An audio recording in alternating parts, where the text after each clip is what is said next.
E thamë që kjo natë është në 10 ditën e fundit të muajit Ramazanit, e sidomos në netët tek. Transmetohet nga sahabët natën 27 Ramazanit. Ka dhe transmetime tjera, të cilat flasin për kohë të ndryshme. Tregohet nga sahabët që profeti a.s. doli një ditë për t'i lajmëruar besimtarët se kur është nata e Kadrit.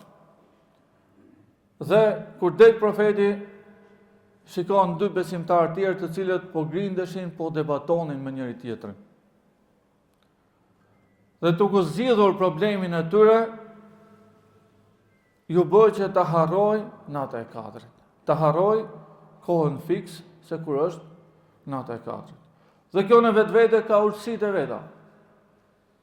Kjo na tregon se debatet, zënkat, sherret largojnë mirësinë dhe bereqetin e Zotit.